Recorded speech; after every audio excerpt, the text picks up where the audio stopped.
Neuromagnetism. It's the study of weak electrical signals from the brain and how they can be influenced by incoming electromagnetic fields, such as directed energy. The idea that certain frequencies in the electromagnetic spectrum can influence the human mind is something that would seem foreign to most people, as is novel nanotechnology that can be ingested or injected to amplify electrical signals within the body. But this field of science has been shifting into greater focus in recent years, thanks to media coverage of Havana syndrome, also known as anomalous health incidents. Sources tell CBS News the U.S. quietly purchased a device in late 2024 that may be connected to the mysterious condition known as Havana syndrome.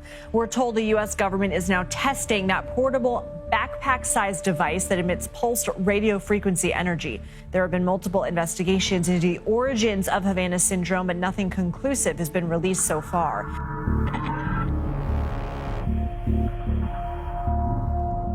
The media will tell you it's a syndrome affecting military and intelligence personnel.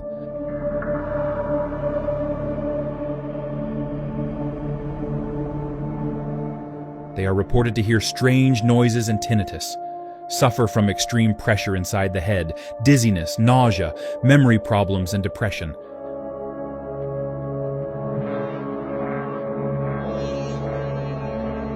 What the media don't tell you is that there are tens of thousands, perhaps hundreds of thousands of civilian cases that go undiagnosed and acknowledged.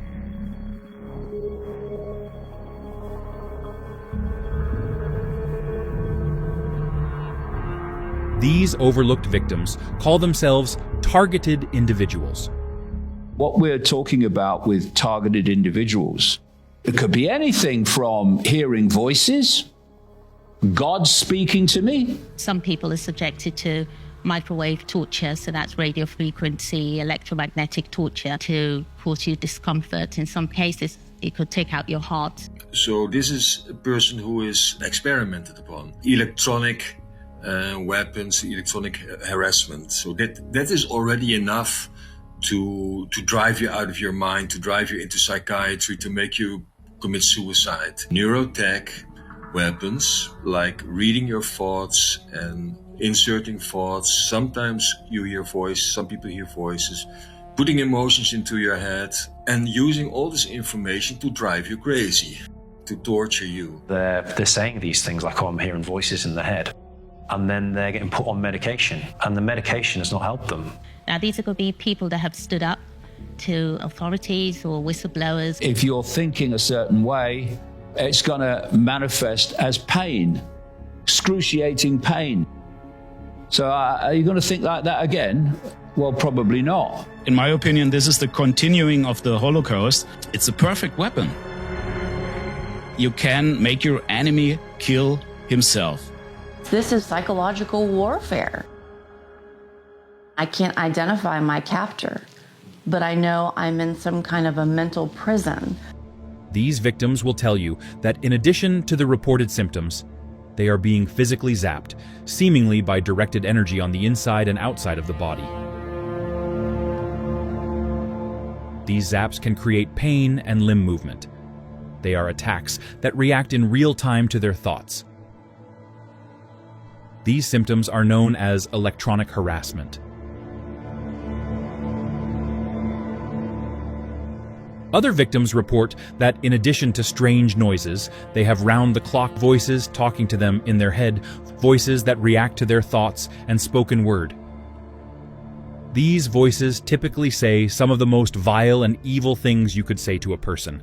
Threats of rape, murder, attacks on loved ones, or things to create paranoia, humiliation, and ridicule, usually a combination of all of the above. These attacks are known as V2K, or voice to skull, and in many cases seem to be computer-generated. Sometimes these voices will pose as God or some demonic spirit, which encourages the victim to carry out acts of violence, murder, or self-harm. I woke up Friday, October 5th, 2018 with loud, crystal clear audible voices. It's absolute full ownership of your auditory cortex. This technology allows to pipe in voices into one's head. It's like utter paralyzing confusion and terror, because all of a sudden, out of nowhere, it seems like you're hearing this voice and it's criticizing you and it's making these horrible remarks on you, and it comes out of nowhere. It just sounded like having a cell phone call with somebody, but it's directly in your head. At first, it'd make me talk out loud to them as they were talking to my head, and then I realized that they could literally, I just have to think, and now we have like conversations completely like in my own head with them. Yeah. Silent, which is bizarre. I was also manipulated by V2K, pretending to be God. For me, that's been one of the hardest things I've had to deal with. So it took a while for me to get my faith back. So it's very dangerous.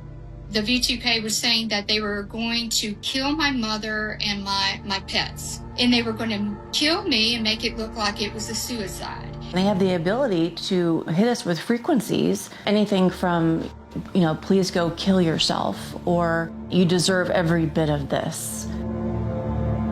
It's very apparent that the voice that you're hearing has no good intentions for you. To belittle you, to denigrate you, to hurt you, to terrify you, to make you panic, to make you confused, and you just start to lose your grasp on what's going on.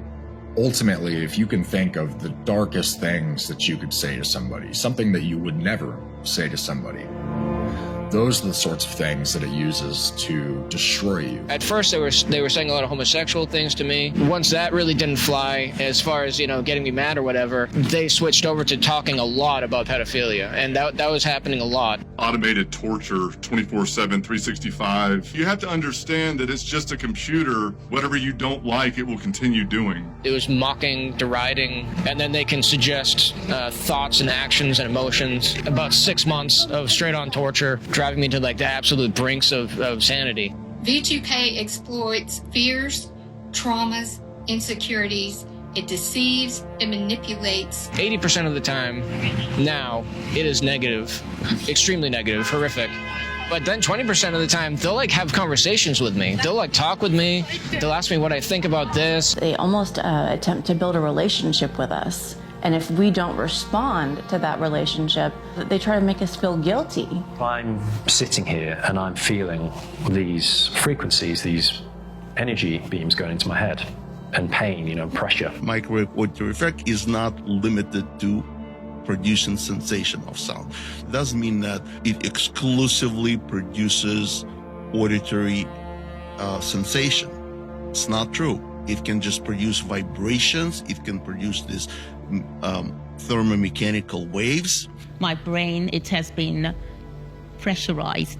So even while I'm sitting here, my brain is pressurized. My ears are ringing constantly. V2K is quite similar in a way, although I don't hear any voices. If your ears are constantly ringing, hissing, it's just horrible. It's absolute, and vibrating, the vibration of the body. Victims also report thoughts and dreams being sent into their head daily. The thoughts are often indistinguishable from your own, but are obvious because they seem out of place compared to your usual thoughts. These could be regularly appearing subtle thoughts telling you to kill yourself or to hurt people. They can elicit strong emotional reactions on people, and they could do it with whatever emotion. We can turn you on right now. We can make you angry. We can make you sad, and they would do it. It was like they pressed a button, and it just went, and it just would just go away, and I just felt like totally normal. The dreams are noticeably different from ordinary dreams in that they are often vulgar or include some kind of trauma, and they are usually more memorable and less abstract. I was aware for a while that my dreams were being influenced. It's very, very clear that they're using dreams to reinforce the programming, to program the unconscious mind. I'm getting the same thing, some kind of like trauma dream where there's like something goes really wrong. There's a lot of war themes, sick themes, things I wouldn't even want to talk about. It's some kind of catastrophe. A lot of that is to traumatize you even when you sleep, because remember, this is trauma-based mind control. These special dreams are dreams where you can remember the most part of it at the next day. Targeted individuals often also complain of nightmarish, Stasi-like gang stalking, which was recently acknowledged by popular right-wing commentator Nick Fuentes. Thoughts on gang stalking? It's real. And if you're a targeted individual, you need to watch out, okay? For your own safety. Don't say anything. It's real, and I'm talking to you. Yeah, you. If you're a targeted individual, don't say anything. No one can help you. Nobody can help you. You think you could go to the police? You think you could go to the law enforcement? No one will believe you. They're in on it.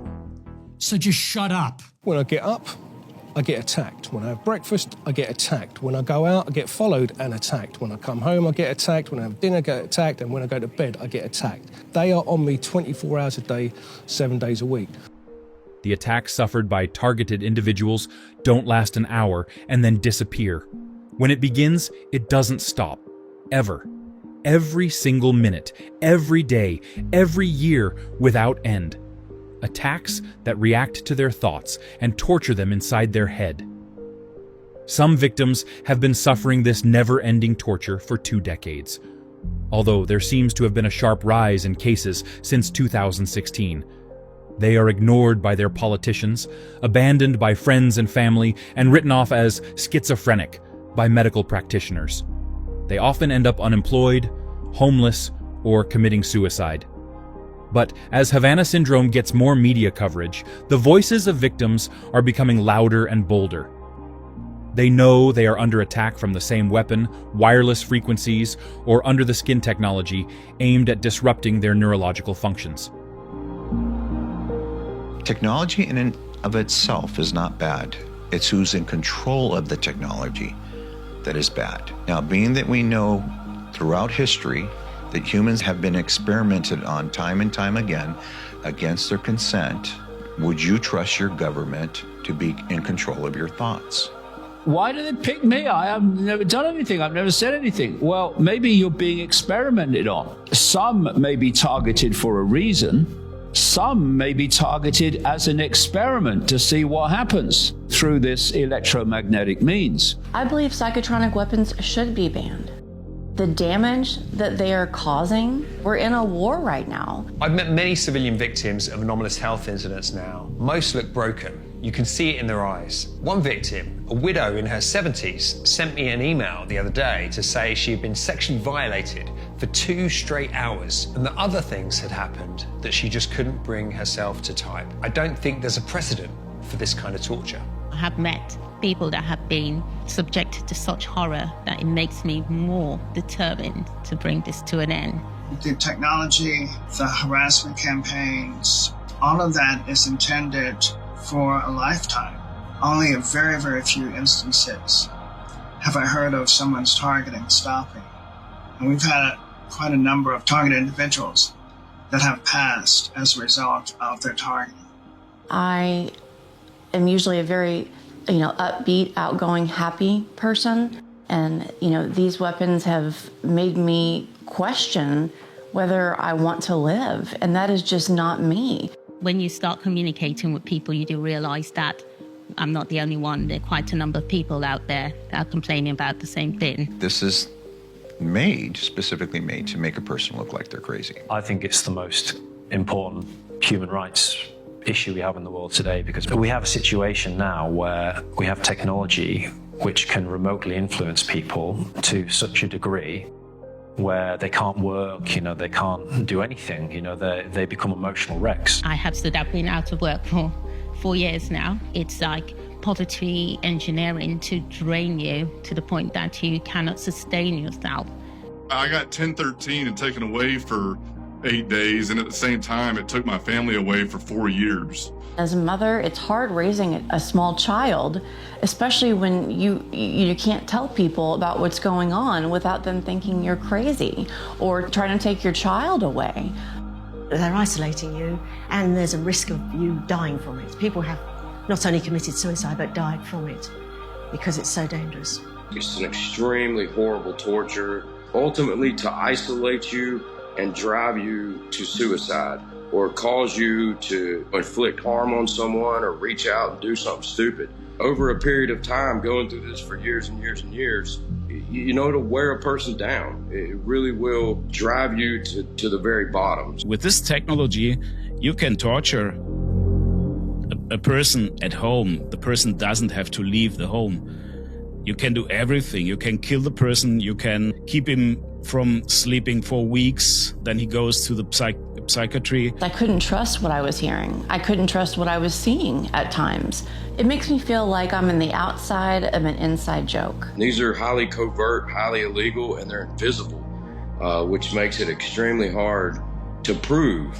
The trauma that this experience induces, not only from being denied that it exists and your family and friends not understanding and turning against you, the authorities not listening to the cries and pleas of what you're going through, so you're you're isolated. I'm blindfolded, and I had the inability to see who's doing this to me. When people come out and say, this is happening to me, and they tell their stories, most people don't listen and they dismiss by reflex action. That gap must be bridged if we're going to do something about this. Every year would go by, I kept thinking, well, it should be over after the 2-year mark. So now here I am at 7.5 years, and it's obvious there's no end in sight. It's just a horrible thing to go through. It's unbelievably horrible, and I don't know, I want it to stop. In 2008, Kansas resident James Walbert took his former business associate Jeremiah Redford to court after he suffered similar wireless attacks. Redford had apparently threatened Walbert with jolts of radiation after a falling out, and the court issued the first of its kind verdict, banning Redford from using electronic means to harass victims. There have been many other attempts to take federal agencies, the government and law enforcement to court for similar cases, but often they fall flat. As any victim will tell you, these attacks are catastrophic to their lives and often seem intended as a slow kill. Minute-by-minute disruption to a person's life and concentration until they can't take it anymore. They can make your home the worst jail you ever thought about. This is really about complete mass control. It's a slow kill. The end game is a slow kill program, and the end game is to take the individual out. There were times when I contemplated suicide. I just thought, I've had enough of this. I thought, no, that's what they want. They want it. They want to harass you, so you either attack someone, you explode into violence and go out and attack someone, or you kill yourself and give up. The AI bot is able to use anyone's voice. With AI, you can take a sample of the voice of someone and use it to replicate the messages that are beamed to these people's heads. One of the things they want to do with all this torture is to get you into psychiatry or to make you commit a crime. They were trying to get me to do something that is illegal and that would cause me to be arrested or be locked up in a psychiatric institution. I had voices going in my head, and they tried to claim that they were demons at one point at first, which I was like, I'm sure you are. At the beginning, it was a scenario that my neighbors were demon-possessed. It was using their voices. A female voice tried to convince me that she was a satanic high priestess and she's recruiting people into her organization. A lot of it is threats to my family. It's so-and-so is going to kidnap and rape so-and-so. Talks about giving family members heart attacks and stuff. Getting the individual to do something with a promise that it will stop, the torture will stop. It's like the perfect created psyop that this person is mentally unstable or might have suffered from mental illness. Using people's voices that I'm familiar with, they try to trick people into doing something stupid that ruins their entire life. They don't care what collateral damage they cause. They get off on when stuff like that happens, when the target individual ends up going and, killing somebody. You have a man in Kentucky recently, months ago, Jack Gleason is his name. In Kentucky, he went and murdered his neighbor, thinking it was his neighbor attacking him with directed energy weapons, because that is the voice that he was hearing in his head. An Ohio man has been arrested for gunning down 4 people after ranting about mind control. Stephen Marlowe was apprehended in Kansas over the weekend following a 2-day manhunt. What was his motive? That's what the nation wants to know. Authorities say the Nashville bomber, 63-year-old Anthony Warner, may have been obsessed with conspiracy theories about 5G phone technology, which could explain why the bomb was detonated outside the AT&T building, disrupting cell service in 5 states. A Kentucky man is accused of murdering his neighbor. 911. Yeah, I just wanted to call and say, hey, I just shot Adam Broward. I've been tortured for 5 years now. James Gleason called to say that he had shot his neighbor, and a detective testified that Gleason told him that torture was his neighbors using direct energy weapons on him. In November, Elaine, he went into that federal facility in Anchorage, which, by the way, is very routine. A lot of people will go to an FBI office with a tip or information. He walked in saying people were trying to control his mind. The FBI said he was having terroristic thoughts. We are studying these pictures tonight of Aaron Alexis, showing what his friends say they saw. Someone smiling, unthreatening. But we now know there is evidence he was hearing voices. He claimed after an argument at a Virginia airport, an unidentified person had sent 3 people to follow him and to keep him awake by talking to him and sending vibrations to his body through a microwave machine. In September, Myron May reported to police himself that he was being watched and observed and could hear voices coming through the walls. He expressed fears of being targeted and that he wanted to bring attention to this issue of targeting. What's going on today, bro? The demons, man. Demons? Voices. Yeah, no problem. Voices. Voices and demons? Where's the voices? It's only a person that is truly, genuinely tormented by these voices that goes in this kind of rampage. One of the objects of the misuse of this technology is to provoke the targeted individual into self-destructive behavior. And these mass shootings are an exhibition of that. I think eventually there'll be enough dots that people will be able to put the picture together about what is happening with the mass shooters. The truth, I think, will come to light, and I think that all of this will be stopped. It all makes sense. I full-heartedly believe they experienced subliminal manipulation via directed energy or otherwise. The ultimate goal there is control. It can fracture the mind, which is part of the M-Culture programming, is the fracturing of the mind. And make no mistake about it, the targeted individual program is M-Culture, but done in a remote sense. It's mind control. It's a way to manipulate you and control your behavior, control your thoughts. This program has the danger of controlling the entire global population to cause assassinations and killings where there is no contact, there is no linkage to the people running the program. In the media, the truth has become muddied on the issue. British journalist David Aaronovitch wrote an article in The Times where he suggested Havana syndrome was a mind-caused illness that was being misdiagnosed. A number of reports from the Pentagon suggest the culprit for these attacks are backpack-sized, portable devices. However, the headlines always refuse to commit completely, claiming they may, might, could, or are suspected to be the cause. A recent 60 Minutes episode suggested portable classified devices had fallen into the hands of criminal cartels.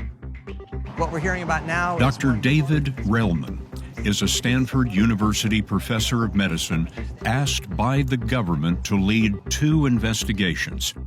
His panels included doctors, physicists, engineers, and others. Their reports in 2020 and 2022 proposed a theory.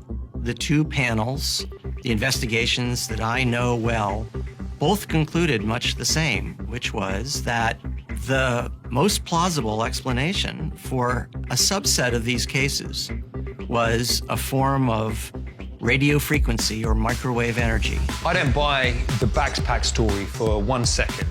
These attacks are too fast and too sophisticated. Your thoughts leave your skull, they go somewhere to be processed by software that turns brainwaves into text. It generates an audio or a physical response and is sent back into the brain faster than you can blink. This isn't some lone nut with a backpack. It's a massive, high-speed, wireless infrastructure. It's torture that responds as quickly as your cell phone might download a web page. They are in possession of evidence that there are civilians that are victims of Havana syndrome, and now they have an obligation to investigate and do something about it. Since they accepted having directed energy weapons, all of a sudden the press came out, some journalists saying, oh, 1 year ago, Department of Homeland Security purchased a portable weapon.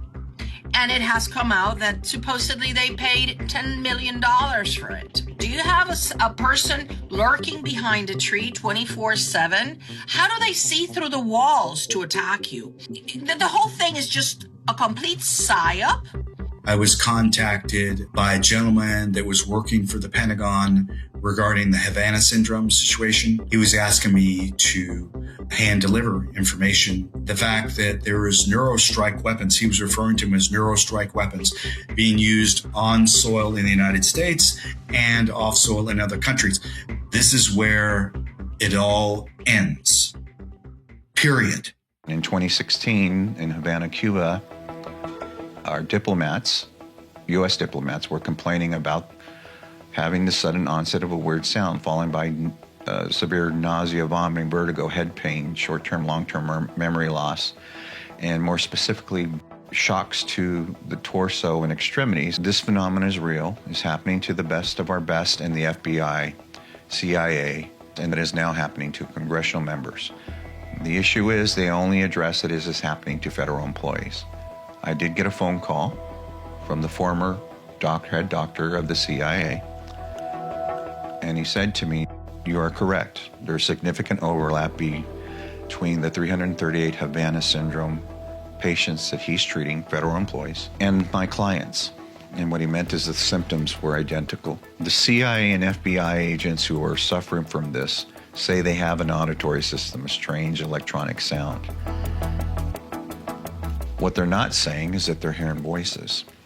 It is pretty insane to think that there is a directed energy weapon that causes this incapacitation, that it would only exclusively be used against diplomats or the military. It's nonsense. This is a huge gap, I think, in national security. Because the attacks are occurring on the U.S. soil, the basis for this technology is directed energy.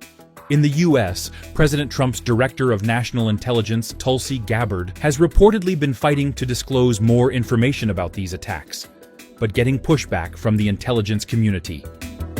It's been deeply concerning throughout this period, from the first time this was discovered so long ago to where we are today, that the intelligence community still has failed to identify the source and the cause for Havana syndrome, as it's commonly known, even as many people who are in service are suffering the consequences of it. Are you saying that we're not any closer to understanding where these came from? Based on my understanding, there has not been any definitive reporting from the intelligence community on the source and the cause for these anomalous health incidents. In a recent New York Post article, two sources were quoted discussing a 2025 White House briefing where it was suggested that in theory, these attacks could be coming from any signals-based technology capable of targeting the brain from a distance, meaning the attacks could theoretically be transmitted from everyday electronics, even cell phones. The general consensus is that these attacks are coming from microwave-capable devices, which could include cell towers.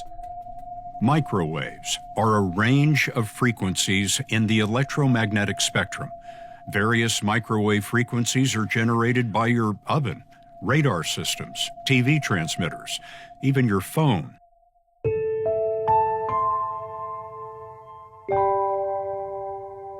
if you look at the towers, they're giving off increasingly powerful electromagnetic fields, and through those fields can be encoded frequencies that are basically perceptual frequencies to lead to humans literally losing their minds, losing the ability to reach individual conclusions. And this is happening collectively. It's happening to everybody.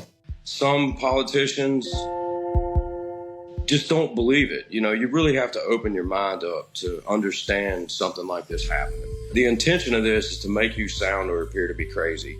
You know, I've been in caves in Mexico under the water and still being targeted with this stuff. I don't get a good reception in here, for example, you know, good cell tower reception, and yet, you know, I'm still being targeted with full strength. So these are extensive networks. I think a large aspect of the directed energy and the harassment and the surveillance is navigated through the telecom systems. Humans have an electromagnetic field. So if they want to target someone with an electromagnetic targeting that causes pain, well, they only have to activate that part of the brain, which is decoding the pain, if you like, to make the targeted person be in agony. You can hijack the brain, you can hack into the brain and get it to process the information you're targeting at it. So we're into 6G now. I just 5G. I was a leader on 5G getting that done, and now they're up to 6. Let's do it again. What does that do? Give you a little bit deeper view into somebody's skin? See, I like the cameras the old days. A lot of politicians just don't believe it. On the other hand, I believe some politicians are very aware of it. I believe that they are scared to actually say something about it because you're going up against a giant. I believe that if they speak out against it, that they're going to also be targeted. There's no government, there's no policy, there's no board, there's no committee, there's no elected president anywhere in the world that has the right to be discussing it and making public policy without your consent and your full consent, and what that means clearly stated for you. This has nothing to do with loyalty to any government or any place that you or I may be. This has to do with what it means to be human and your free will and your right to think. Over in Britain, Linda, a victim in her 70s who has been suffering these attacks daily for years, has arranged a meeting with her local Member of Parliament, James Cartledge, who also happens to be Shadow Defence Minister for the Conservative Party. I'm here to meet my local MP, James Cartledge. He's the Shadow Minister of Defence, and I want to talk about the electronic abuse that many people are suffering, including myself. We want to push for a ban on psychotronic weapons. It's ruined my life. It's been going on for years. I do represent many people who are suffering. During the meeting, Cartledge refused to acknowledge that the attacks are real and refused point blank to push for a ban on psychotronic weapons in the British Parliament, despite Russia having implemented a ban on their use in 2001. I've just this minute come out, and everybody was very pleasant, but it was the same as I've been getting over the last few years from the police and the medical profession. They gave that look of disbelief, and I found that very hard again. James Cartledge doesn't believe that there's any of these weapons. Very disappointing, I'm afraid. I attended the meeting with Linda and was shocked that Britain's Shadow Defence Minister flatly refused to investigate banning psychotronic weapons here. I've met many British victims now, and this is what we're up against. It's what you might call willful ignorance. Someone please listen to us and believe us. The burden of proof is something all civilian victims suffer from, given these attacks are silent and invisible. So, what is the evidence for psychotronic and directed energy weapons and their capabilities against the human body? In 1998, Parameters, a journal published by the U.S. Army War College, published an article by Lieutenant Colonel Timothy L. Thomas called "The Mind Has No Firewall." In it, he proclaimed that humanity stands on the brink of a psychotronic war, and that an entirely new arsenal of weapons, based on devices designed to introduce subliminal messages or to alter the body's psychological and data processing capabilities, might be used to incapacitate individuals. These weapons aim to control or alter the psyche, or to attack the various sensory and data processing systems of the human body. A few years later, in 2001, Dennis Bushnell, chief scientist at NASA's Langley Research Center, delivered a provocative presentation titled Future Strategic Issues, or Future Warfare, to an audience of defense and intelligence professionals. Among the emerging threats he covered were mentions of directed energy weapons. Bushnell spoke of the threat from microwaves, listing impacts such as gross alterations in brain function and potential lethality in certain scenarios. In 2016, Paul Baccio, a former scientist from Los Alamos National Laboratory who claims to have worked on various projects for DARPA, was quoted as saying, "There is a technology transmitting RF signals and communications at the human brain's resonant frequency bands, and it is targeting individuals and groups."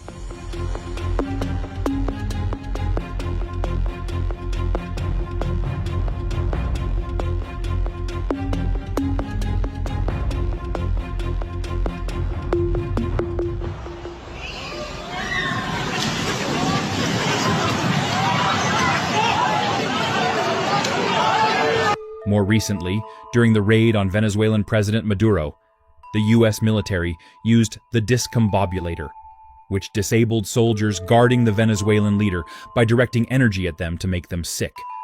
There is no mention of this weapon having any effects on the brain, but is said to have caused nosebleeds and nausea.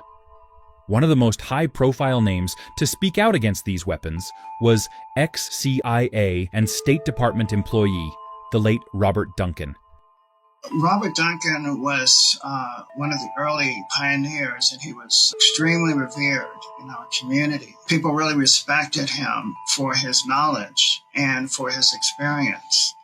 I've learned a lot from him. I hate that he's not still with us. It's very sad. I'd like to know what happened regarding that. Some of the stuff he has talked about is exactly what I'm dealing with. As soon as I read Project Soulcatcher Volume 2, I was like, whoa, this is exactly what's happening to me. He says that he kind of invented this technology. He saw that it's used against civilians. He went public with his books, with his lectures, and he talked about this situation.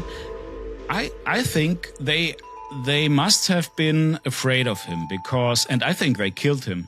So Robert Duncan was a tremendous human being. My favorite quote of him that really changed my thinking, he says, "Imagine Earth is an open MRI machine." I realized that the magnetic portion of the electromagnetic spectrum is really important in this phenomenon.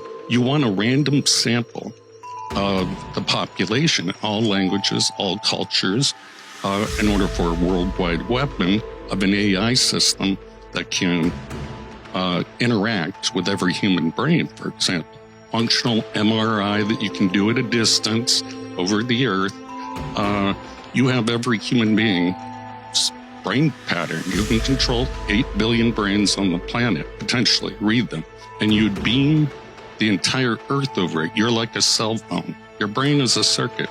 So if you're dialed in, once you have a cognitive model, you would never be able to escape it under the magnetosphere or ionosphere. It's worldwide. In Duncan's book, Project Soulcatcher 2, he talked about a global weapons system that goes by the name Silent Assassination Through Adaptive Networks. Duncan suggested the weapon uses chatbots that can automate the process of talking someone to their death, suggesting it's just one method of silent assassination, and that the torture victims suffer helps to depattern the good behaviors for survival, so that detrimental ones can be programmed in their place. In Duncan's book, he talks about something called silent assassination through adaptive networks, the acronym of which is Satan. Given what we now know about Satanism in the Epstein files, it's apparent that whoever is running these programs has the very worst of intentions for mankind. They didn't pick that acronym by accident. It's torture. But who benefits from this?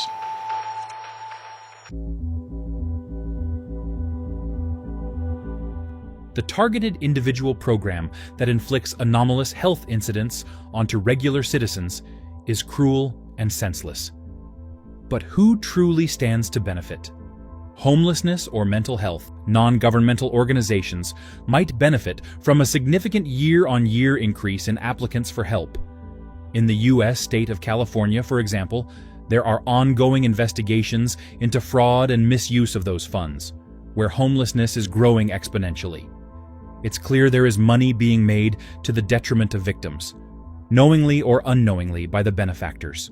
People that are going and seeing mental health professionals for cognitive issues, and they don't know what to do, and they don't know where it's coming from. When we were getting attacked, both me and my mum went to the police to report the crimes. Instead of investigating, they sent our crime reports to the local mental health hub, who marked them amber. And instead of getting arrested, I got sectioned based on the report that had marked me amber. The mental health industry automatically railroads people that if you have any type of out-of-story symptoms, it's automatically a psychiatric disorder.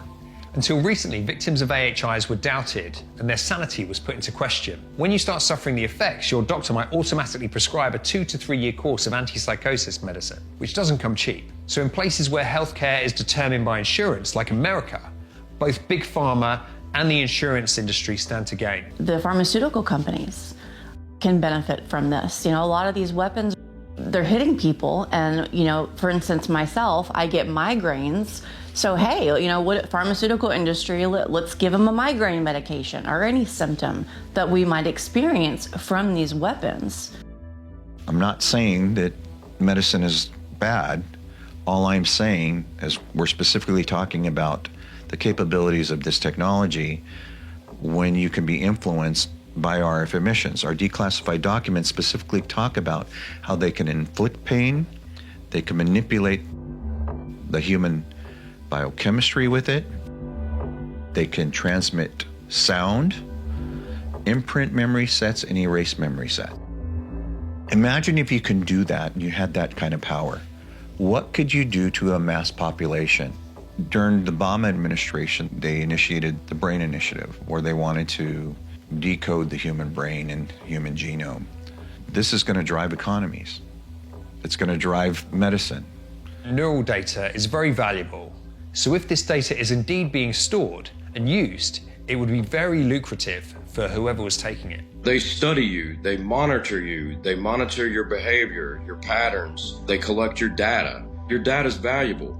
If you're mining data from the mind, this is the last vestige of sacredness we have, basically, is our free will. The brain becomes more and more of a commodity. The neurotechnology space is wide open and unprotected. There's almost no legal framework governing who can collect data, how it's used, or what rights individuals have over their own cognitive information. So you end up with these dangerous gaps. The people building this technology understand it deeply. The people who need to regulate it don't have the vocabulary, the technical literacy, or frankly, the access to experts they need to write meaningful legislation. And that's not a criticism, that's a call to action. The essential questions are not being discussed by the right people in the right forum in the right places. If we don't put a fork in the road or a stopper, you won't know the difference between what you consented to, what you agreed to, and what you didn't. And I have a right to my own thoughts, my own evolution, my own privacy to those thoughts, and the decisions I make in my life. Capturing a metadata, and when it comes to the human neurology, should be made illegal. There are laws right now, particularly in the United States, where it is legal to experiment on us. Section 3024 of the Cures Act that was instituted by the Obama administration. In there, it says it is legal to experiment on a U.S. citizen without their consent, as long as it doesn't exceed minimal risk criteria. And the definition of minimal risk criteria is nothing that doesn't happen in normal everyday life. And I ask each and every one of you out there, does death happen in normal everyday life? Torturing an individual is absolutely unacceptable. It's an absolute right to be prevented from being tortured, even in the Geneva Convention. So to have that, yes, people using those weapons, it's a no-no, a definite no-no. It's a human rights violation. To be so cruel is to take away the most basic thing that someone has, the ability to think, discern, take action, is insanely cruel, because what's happening is TIs are being put on this program for life. The whole thing with fighting this technology is its recognition. No amount of personal testimony will convince the skeptics. I know people in America that are TIs, I know people in Ireland that are TIs, I know people that are in Britain that are TIs, so it's definitely global. But here's the question, why are all the tactics identical? Why is it identical in Japan? Why is it identical in America, UK? Right, so they're working from some sort of manual. One organization claiming to be champions for the protection of neural data is the Neuro Rights Foundation, who have been working with states in the US and countries across Latin America to form laws that safeguard neural data. However, these laws are designed to prevent misuse of data and neural manipulation in uses of consumer and corporate neurotechnology devices, an almost non-existent industry currently. What they don't protect against is the theft and processing of neural data taken wirelessly, which Robert Duncan claimed was possible with microwave frequencies. And while they claim to see nanotechnology as a growing area of concern, none of the neuro rights laws they have driven or directly influenced mention nanotech or nanoscale devices. Their own analysis of the device landscape only covers non-invasive wearables and implants like Neuralink. In an email to us, one of the Neuro Rights Foundation's co-founders, Jared Genser, said, "We never promised anyone that we could or would address every area or concern in the field of neurotechnologies and human rights," and went on to say that their narrow focus on data and interference from devices was due to the expertise of their team members and their modest budget. For several years, Neuro Rights Foundation was funded by Sloan Foundation. Sloan's program director for information and technology is Doron Weber, an Israeli national. Despite claiming to have no ties to Israel himself, the Neuro Rights Foundation's Genser is regularly held up by Israeli media as an international human rights expert. When I asked Jared whether he had any connections to Israel, one of the first things he did was to suggest I might be anti-Semitic. I have met several Jewish victims of anomalous health incidents, one of which has been suffering from horrific voices in her head for 8 years now, every single day. He also said they don't cover frequency-based neurotechnology because they know nothing about AHIs or the torture program. I know that's untrue because many victims and the organizations representing them have told me that they have tried to reach out to the Neuro Rights Foundation for help and gotten nowhere. Israel have a deep history in the development of communication systems, including components in almost every microwave-enabled device on the market, from components in cell phones to cell towers. Israel is a market leader in developing radio access and transmission solutions that leverage the microwave spectrum. That raises red flags for many, given Prime Minister Benjamin Netanyahu's legal battles in Case 4000. Netanyahu, who was previously Israel's communications minister before becoming prime minister, is accused of advancing regulatory decisions in exchange for bribes said to be worth hundreds of billions of shekels. The case exposes a troubling disregard for ethics and morality in an industry handling data for millions of Israelis and manufacturing hardware for a large majority of the world's telecommunications devices and infrastructure. Many of us knew that Mossad was inside the chip, literally. All of them, wherever they're manufactured, worldwide. That's where the game is played, is inside the chip. Israelis should be very proud of the success of their telecommunications industry. But when you have someone like Netanyahu in charge, it's highly concerning. I believe Israel are behind the targeted individual torture program and Havana syndrome. In my opinion, they're using backdoors in communications components they produce to torture people into homelessness, suicide, and worse. And they probably used regulatory favors and military connections to have these backdoors built into this infrastructure at every level. Many people are aware now that Israel are a strong player. Some people even say they control the world. Israel has vast global reach. Where it's all been leading is high tech, electromagnetic tech, microwave tech, AI tech, digital tech. So you would expect, and that's how it turns out, that Israel would become a global center for exactly that technology. I was writing about Epstein and 9/11 and stuff that happened in relation to Mossad before I got targeted. They argue a lot about Israel. They bring up Israel a lot. They claim to be Mossad adjacent, which you can never take anything they say as truth. But yeah, they're very much saying that that there was a takeover of the CIA by Mossad with this technology, and they're very proud of it. And they'll brag about 9/11 and all sorts of stuff like that. If the cause of Havana syndrome, if the attacks with directed energy weapons that cause Havana syndrome were perpetrated by a foreign power, by another nation, it would be construed as an act of war. Another red flag that demonstrates Israel's lack of regard for cell phone privacy is Pegasus spyware. The software enables zero-click spying on any cellular device, meaning all the hacker has to do is send the device a text, which doesn't need to be opened or read. This then gives the sender full access to the device, including the camera and microphone. Made by NSO Group, its founders and many of its research staff have backgrounds in Israeli intelligence, particularly Unit 8200, the IDF's Elite Signals Intelligence Unit. All sales of Pegasus require approval from the Israeli Ministry of Defense. Israeli media has reported that Pegasus spyware was used against Israeli citizens by police to target leaders of anti-Netanyahu protests, activists, and figures linked to Netanyahu's telecoms corruption trial. Some people even believe the Hamas pager attack was actually Israeli-made parts that were set to detonate on demand.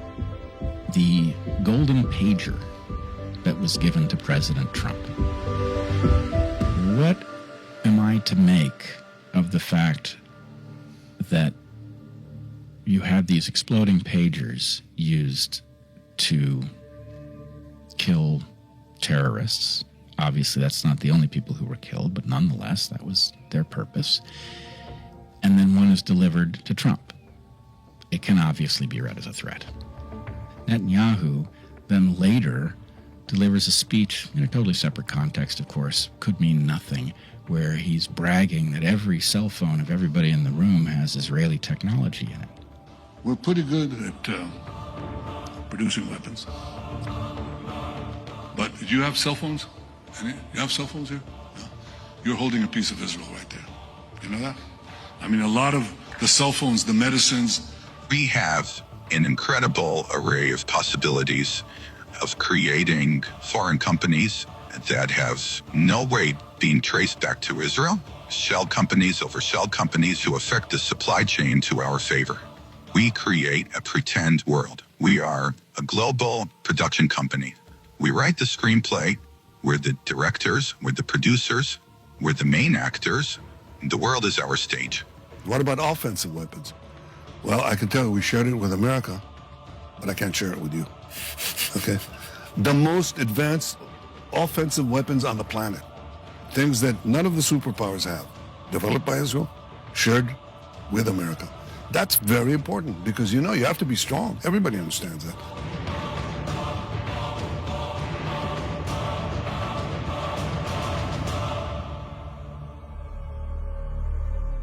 Many believe that anomalous health incidents are also driving people to kill. Could Israel be torturing people into mass murder to create chaos, drive tighter security measures, and assassinate high-profile names? They seem to want to create a clash of civilization. I wouldn't be surprised if some of the Islamic terrorism we've seen in the past 25 years is in fact people having voices beamed into their heads, posing as God and instructing them to carry out these acts. To get somebody to blow up a bus full of children or a building full of innocent civilians, you have to grind it into their minds. You have to wash their brains and tell them there is a higher cause out there. It's religious, ethnic, racial, whatever. And for that higher cause, you can disregard all the normal rules of morality. I'm convinced Israel used these torture techniques to try to assassinate both President Trump and Elon Musk. In 2025, Republican Congressman Tim Burchett claimed that President Trump's would-be assassin was likely under some form of modern mind control program. So you are alleging that Thomas Crooks was groomed by some type of dark intel program, MK Ultra or otherwise, in order to commit on that day the act of an assassination. I think so. I've said that all along. All Israelis, my wife Sarah and I were shocked by the horrific assassination attempt on the life of President Donald Trump. This wasn't just an attack on Donald Trump. This was an attack on a candidate for the presidency of the United States. This was an attack on America. It was an attack on democracy. It was an attack on all the democracies. On behalf of myself, my family, the government and people of Israel, we wish President Trump a speedy recovery, continued good health, and continued strength. In 2024, Elon Musk told Joe Rogan that one of his would-be assassins believed he had been chipped. It's a feeling which many targeted individuals experience. Before I supported Trump and everything, there were two guys that traveled to Austin to kill me. I don't know if you know about this. Yeah, I did hear about that. Yeah. And two separate incidents.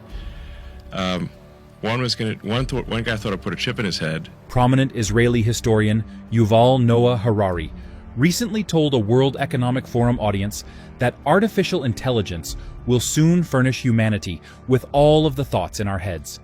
AIs will soon be the origin of maybe most of the words in our minds. AIs will mass produce thoughts by assembling words, symbols, images, and other language tokens into new combinations. Whether humans will still have a place in that world depends on the place we assign our non-verbal feelings. There are strong links between the Israeli government and the blackmail operation led by Jeffrey Epstein. In the recent Epstein Files release, there are several mentions of neuroweapons and of the targeted individual program, with some victim testimony highlighting radio frequency attacks in relation to human trafficking. The TI program mentioned in the Epstein Files validates the experiences of survivors, and for me, I've seen that it is actually a conversation starter when speaking and discussing it with the general public at large. In one document, a letter to Jeffrey Berman, former U.S. attorney for the Southern District of New York, the redacted correspondent says these radio-based attacks make it seem as though people are hearing voices and feeling these other hallucinations that often resemble sexual interactions. The letter goes on to suggest that driving people to commit suicide is a common practice with these transmitters. In another document, a victim in Australia wrote to the U.S. Attorney's Office in New York, detailing both sexual and electromagnetic targeting. In the letter, she wrote of unusual transmitted sounds, anxiety, mood changes, insomnia, and bad dreams, and targeted EMF and RF transmissions, frequencies that impact the electrical impulses of the brain and alter cellular tissues of the body. A third document seems to detail the targeting of a family, including EMF and radio frequency transmissions on the brain functions, including electrical impulses of the brain, epilepsy, and tissue function.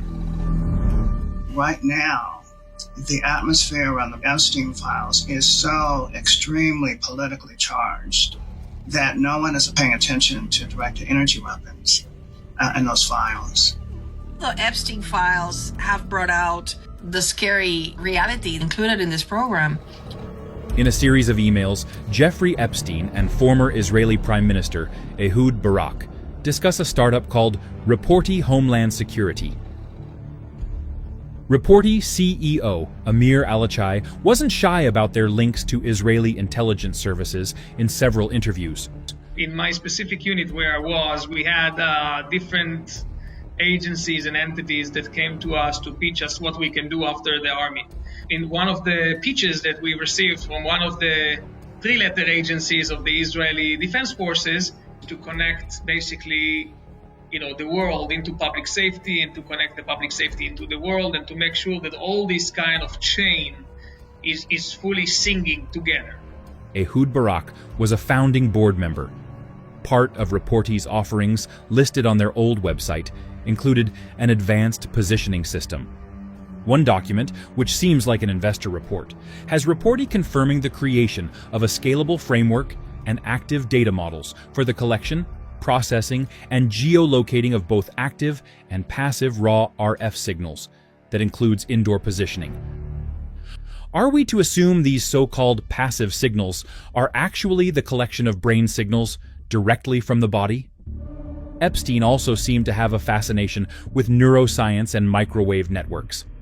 In another chain of emails, someone at Bill Gates's Gates Ventures, whose name is redacted, emails Bill Gates about research into weaponized neurotechnology. The email is then forwarded to Epstein.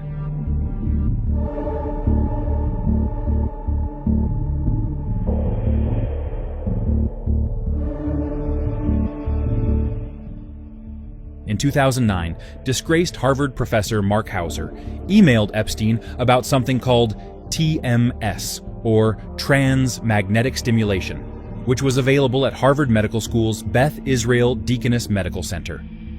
Hauser pitched TMS as something wild and creative that allows for focal suppression of brain function. Fast forward to February 2014, Epstein was asked by Japanese venture capitalist Joi Ito to remind him of the electromagnetic technology capable of erasing short-term memory, to which Epstein replied TMS. Later that year, in June 2014, Epstein asked Harvard professor of mathematics Martin Nowak to have someone contact a researcher at the Beth Israel Deaconess Medical Center to book an appointment to work on an 11-year-old girl who he wanted to use TMS therapy on.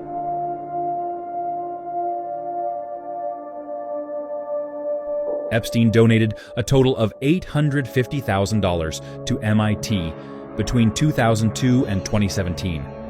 $525,000 went to the MIT Media Lab under the leadership of Ito.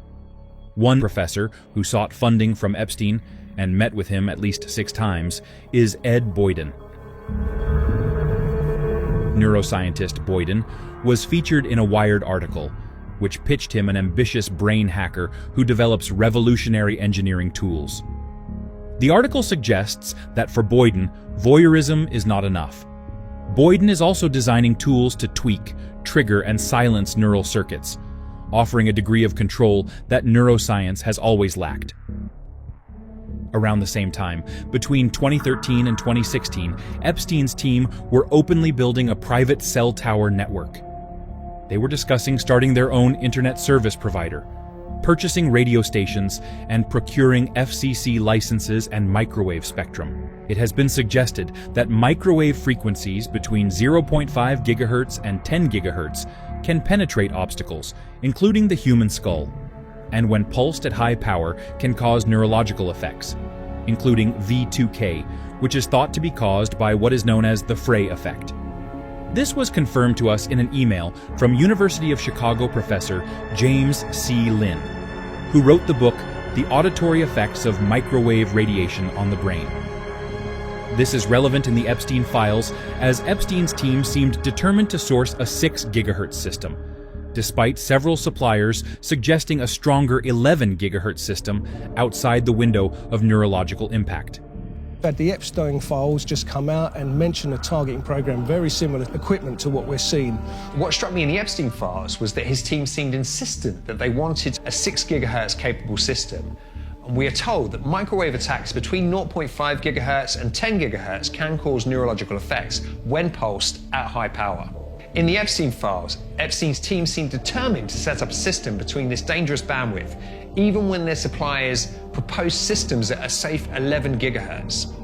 What's interesting about these emails is that Epstein's team hired Sierra Nevada for the installation of the tower. Sierra Nevada Corporation are a military contractor who are famous for creating Medusa, an offensive weapon which uses microwave to beam voices and sounds into people's heads. Project Medusa was a real project. We can find information about it. It was active from 2004 to 2008. The prototype was made by Sierra Nevada Corporation. It was a real device that transmitted pulsed radio frequency waves and worked based on the microwave auditory effect. So it was a working prototype. The story is that it was discontinued as a non-lethal weapon, as a crowd control weapon, because it was producing brain injury. Sierra Nevada maintains defense contracts with many Israeli firms. Why would a financier living alone hire a military contractor to put up his private communications network? Epstein also had connections in the satellite industry.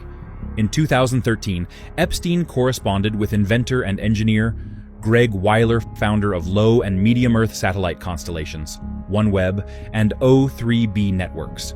Weiler emailed Epstein in September that year to say, "You may get that cell tower." In an email the following year, Epstein asked, "Any luck with Choice Communications giving us a cell tower?" Interestingly, Weiler's new company eSpace operates in frequencies between 3.4 gigahertz to 7.1 gigahertz. There is no evidence of eSpace doing anything nefarious. But Weiler did visit Epstein Island, and in one email, Epstein reminded Weiler of an amazing opportunity that I told you on the island was yours to lose. The most famous associate of Jeffrey Epstein is Ghislaine Maxwell, daughter of Robert Maxwell, who is renowned for his alleged Mossad ties. Robert Maxwell's publishing house, Pergamum Press, published a book in 1982 called Changing Images of Man, with Maxwell's name listed in the inside cover.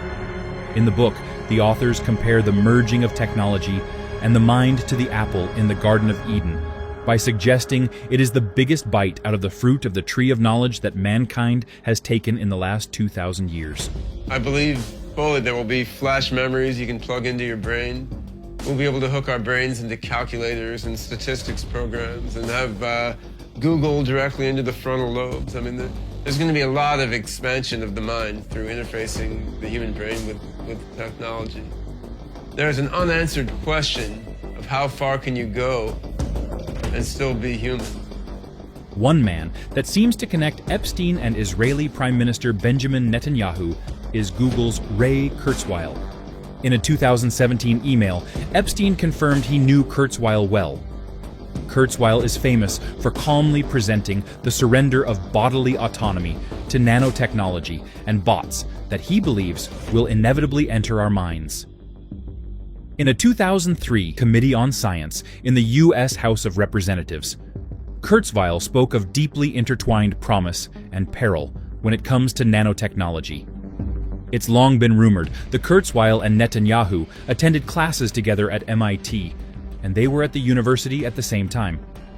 Kurzweil sees a day when microscopic computers will make all kinds of learning as easy as downloading. You're saying millions of tiny computers floating around in my head? Fundamentally, you're talking about tampering with humankind.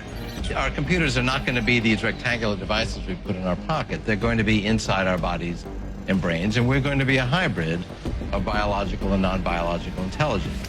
Biology is very impressive, and intricate, clever, but also very suboptimal compared to what we ultimately will be able to engineer with nanotechnology. The connection between Ray Kurzweil and Benjamin Netanyahu is a gimme, really. Why is it that Ray Kurzweil is talking about the fusion of the human brain and artificial intelligence connected to the cloud? If you know what the plan is, then you can predict it. Given all these red flags, it's hard to imagine the targeted individual program and Havana syndrome are coming from anywhere other than Israel. In April 2013, at the Paris Center for Peace in Israel, during TED Talks TEDMed, Dr. Ido Bachelet, a researcher from Bar Ilan University, revealed Israel's prowess in producing self-replicating nanobots. He stands up on stage and says to the audience, and he's holding up a syringe, and he goes, in this syringe are 1,000 billion robots. He says that these nanorobots can be programmed to do virtually anything. He even called it nano-origami. Inside the syringe, there are millions of tiny robots, of tiny machines that will be injected into Dana's bloodstream. Today I'm going to show you that these robots exist here in Israel. And I'll show you this syringe, which I brought from my lab. So this syringe has inside it 1,000 billion robots. So these robots are each 50 nanometers long, which as you can see in this slide under the microscope. 50 nanometers is about 2,000 times thinner than the thickness of your hair. We are now dealing with nanotechnology, which self-assembles, self-replicates, and the nanotech assembles at high-density nerve endings on the human body. You can have complete control over the human species. The ability to read your mind in real time, see your thoughts, know what you're looking at, know what you're experiencing is very valid and very real.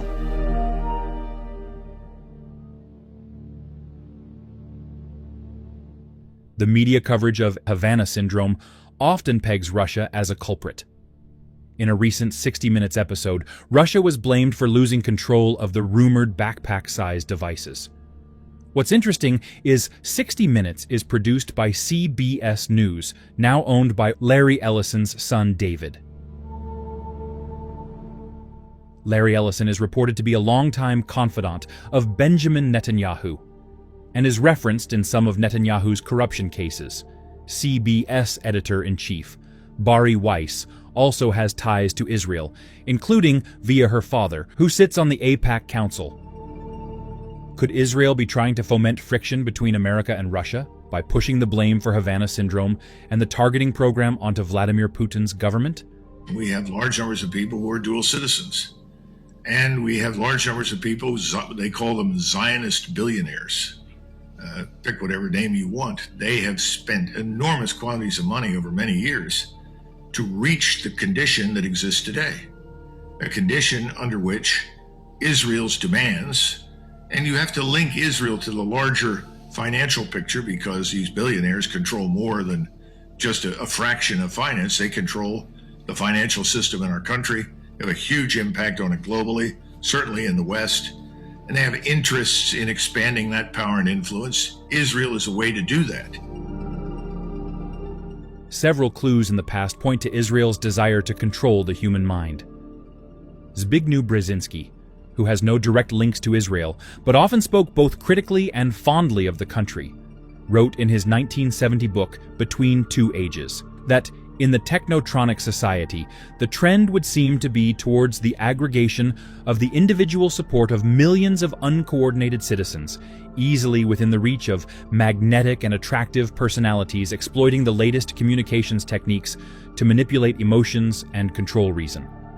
He went on to say elites would have the temptation to manipulate the behavior and intellectual functioning of all the people in this technocratic society. Another red flag is found in a set of documents made public in 2023. They are handwritten notes written by Oker Shannon, former research scientist at Oak Ridge Laboratory. The notes document a meeting in 1985 called Advanced Theoretical Physics, which was reportedly attended by former Stanford and NSA engineer Hal Puthoff, known for his work in laser physics, and with a famous Israeli remote viewer, along with John B. Alexander, a retired U.S. Army colonel best known for his advocacy of non-lethal weapons. The note includes minutes of the meeting, where Shannon writes about the group's concern about an Israeli book which warns Soviet work on parapsychic warfare is far ahead, but Israel's work in mind control is ahead of them. The book in question isn't mentioned in the notes. Another document, purportedly from the 1980s, can be found in the 1995 book The Toronto Protocols 666 by conspiracy researcher Serge Monast. The unverified document, entitled The Red Dawn, is claimed to be the minutes of a meeting by a group calling themselves the 666. It suggests of a global takeover, with a view to absolute control over world trade. In Objective 18 of the document, the group reportedly aimed to get rid once and for all of all individuals with a Judeo-Christian consciousness. In point 24 of the document, it states by the intervention of crazy shooters create a climate of insecurity in the populations to bring about tighter control of firearms, directing acts of violence in such a way as to blame them on religious extremists, or even people claiming to have privileged communications with God. In Objective 25, the group refer to the Omega phase, which involves the deployment of electromagnetic weapons on a global scale to accelerate the economic fall of the states most threatening for us. While there is no evidence the Toronto protocols are real, the document is very interesting, mainly because a lot of it seems to have happened, tied to societal control, financial crises, and using climate and the poisoning of nature as a means to get full spectrum dominance, not to mention making people hear voices in their head.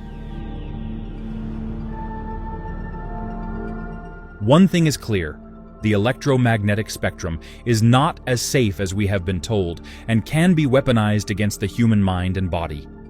Juxtaposed to that is the development and sophistication of novel nanotechnologies, capable of being inflicted on an individual or mass population without their knowledge, via food, in the air, and by injection.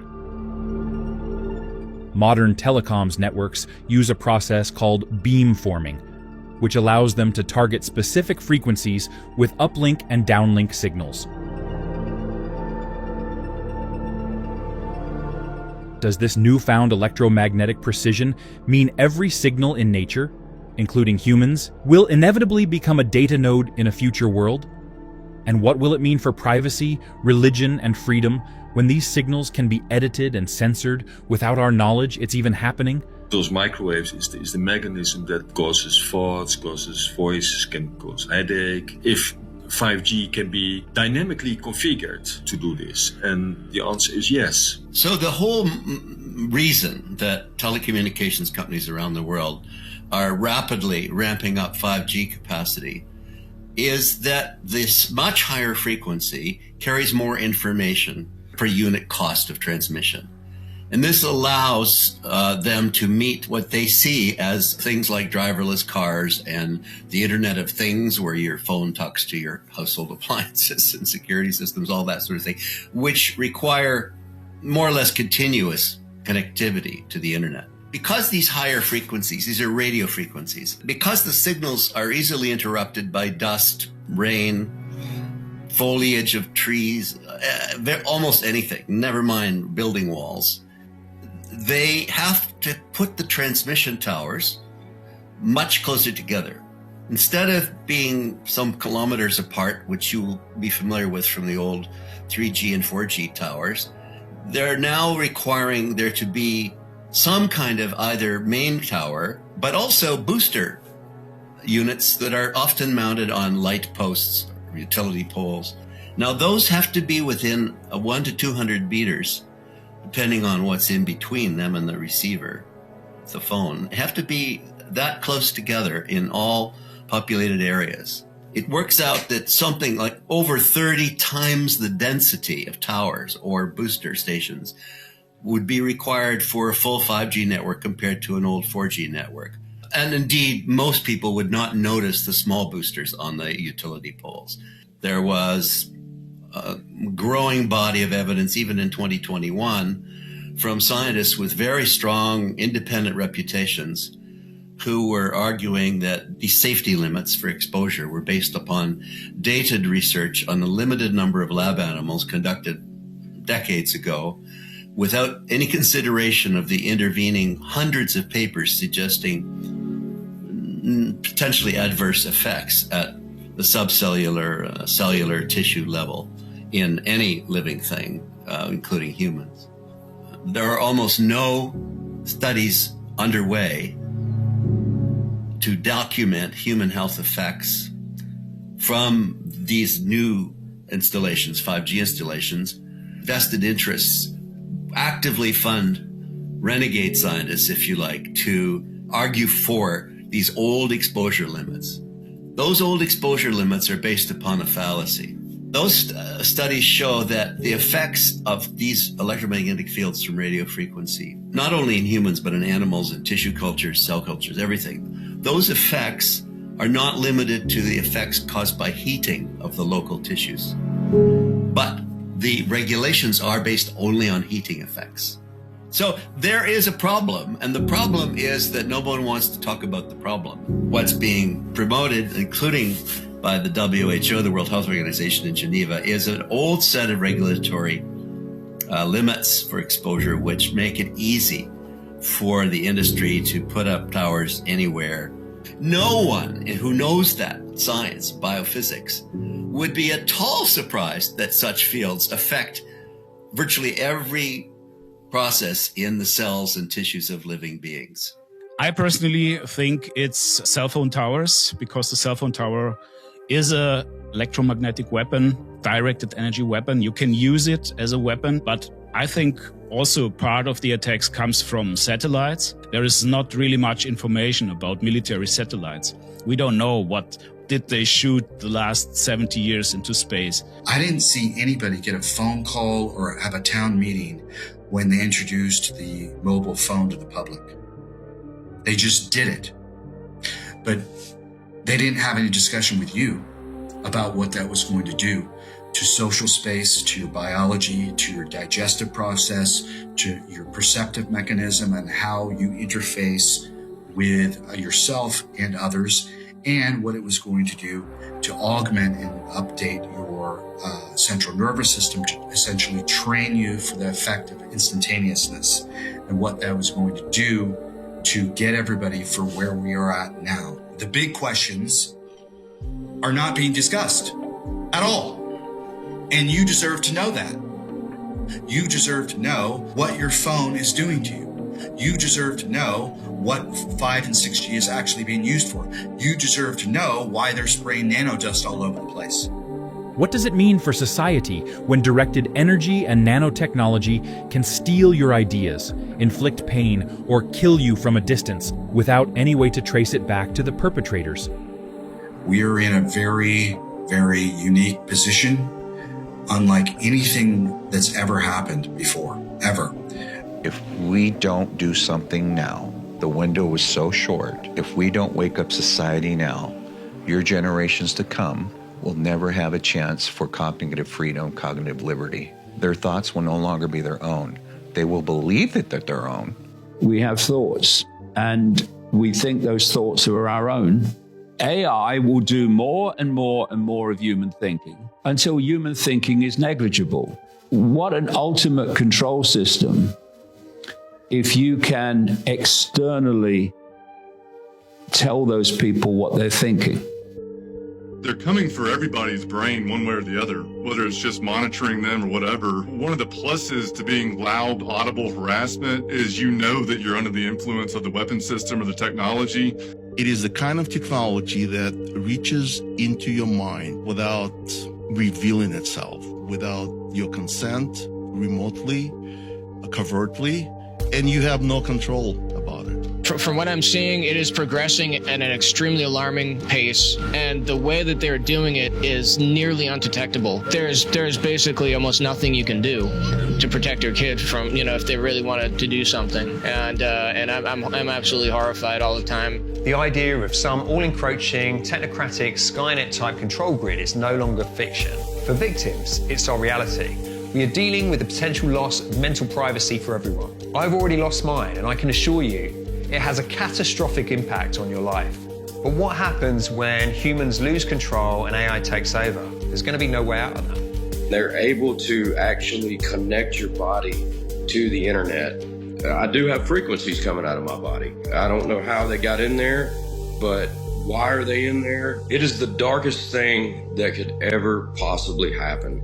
We definitely need to ban these. Why should me and my 80-year-old mother be sat in our flat, be shot in the eyes, be irradiated by weapons that apparently are supposed to be silent? It's out of control. What have we done? We've done nothing. We're just innocent people sitting in our home being attacked 24/7. Well, that's the thing. After they're done with us, they're coming for you. We know that this technology can have a huge impact on your decisions.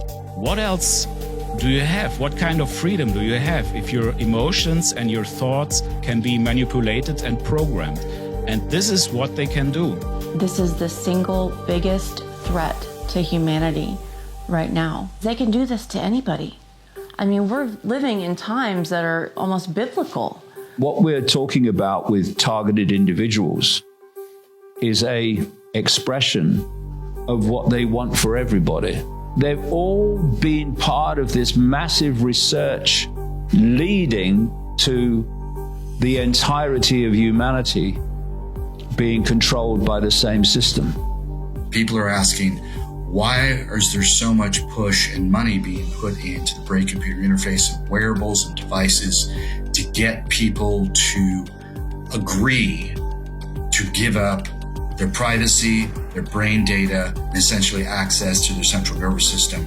Your voice, brain, central nervous system, data, every keystroke that you ever had will be uploaded into a system, and you will not have free will anymore. We're in a disastrous situation, but every disaster has a blessing in disguise. But it's up to us to utilize this moment to do something. It's my belief that the only reason this torture program is still going on is because the public just simply doesn't know anything about it. Well, if all the people find out that people are being tortured psychologically with military weapon systems, I believe it's over with. Betrayed, disappointed that we have lost so much humanity, that there are people out there who would do this. A lot of people I've met have been terrorized. It's absolutely awful, and no one should be subjected to this.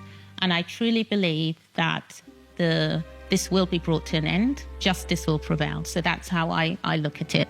We're going to win this fight in the end, but we need everyone to band together and everyone to stand up. We're looking at a total hijack of the human mental and emotional processes and responses. We have to appreciate that that mentality which is behind all this is not like you and me. Now it's in the Epstein files. So my message to the world and society is, you need to start opening your eyes and listen to the people that are trying to give you a warning. An invisible electromagnetic prison has been built all around us, and it's coming for everybody if we don't stand up now. The current Israeli administration seem determined to create a sick global utopia, all for themselves. Technology has opened up our brains as a new frontier in freedom. They are no longer private. And invisible, silent weapons can now target anyone, anywhere, and anytime. Welcome to Dystopia.